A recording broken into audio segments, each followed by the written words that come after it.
Bom, esse vídeo é para falar um pouquinho de uma personalidade que se chama Mike Michalowski, é bem difícil de se pronunciar.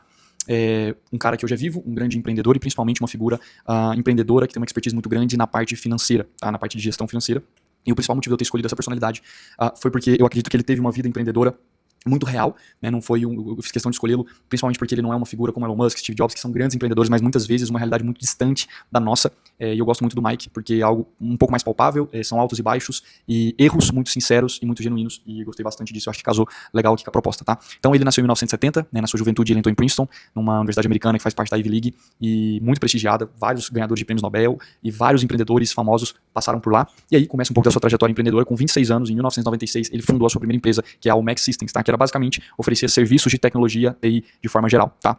E aí ele trabalha um pouco nessa empresa, funda essa empresa do absoluto zero, vai crescendo e alguns anos depois ele faz a sua venda, ele vende essa empresa e aí é o primeiro momento onde o Mike, de alguma forma, ele cria um patrimônio um pouco mais relevante, né? Ou seja, ele usa ali os conceitos de equity, ele vende uma empresa, traz o valor futuro ao valor presente, ele consegue fazer um cash out, né, que a gente chama, ao vender essa empresa. E aí, depois disso, ele cria a segunda empresa dele, que é a PG Lewis Associates, que era uma empresa que fornecia segurança forense de computadores, né? E aí o que foi o ponto positivo? Ele percebeu um movimento de mercado, porque ali nos anos 2000 aconteceu o que a gente chama de a bolha do .com, né? Então foi um período muito específico, que ali na Califórnia, nos Estados Unidos de forma geral, estava acontecendo, muitas empresas foram criadas na época que eram voltadas para a tecnologia, para a internet, essas empresas elas cresceram e explodiram muito rápido por conta de movimento de mercado. Aí a gente tem aquela famosa imagem de várias pessoas morando na Califórnia, Vale do Silício, Palo Alto, que ficaram multimilionários ou bilionários com essas vendas, né? O mercado estava muito aquecido. Inclusive aí figuras como Elon Musk aparecem pela primeira vez, enfim.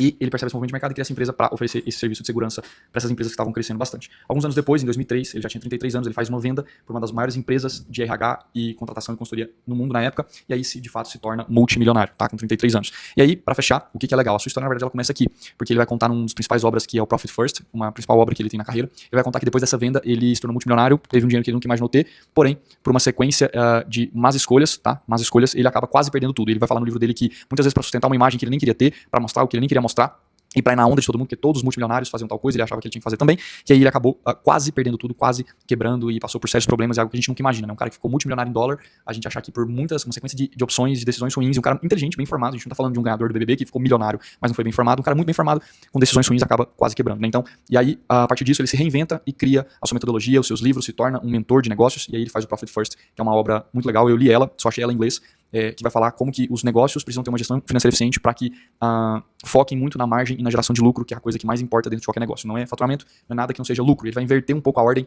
de como o dono precisa pensar no financeiro do negócio. Ele inverte essa ordem. Ele fala que, na verdade, o que você precisa pensar na primeira linha é o lucro que você quer dar, e não necessariamente o custo, etc. Então é muito legal. E aí a conclusão final fica, cara, se um cara muito bem formado, que formou em Princeton, vendeu 2 grandes empresas, se tornou multimilionário em dólar, ainda assim ele teve dificuldades, tomou decisões que não foram tão legais, ainda nós que vivemos no Brasil, vivemos uma realidade muito diferente, ainda nós precisamos ser muito mais disciplinados e precisamos ter muito mais cautela quando o assunto é gestão financeira e investimentos. Então é isso, obrigado, até a próxima.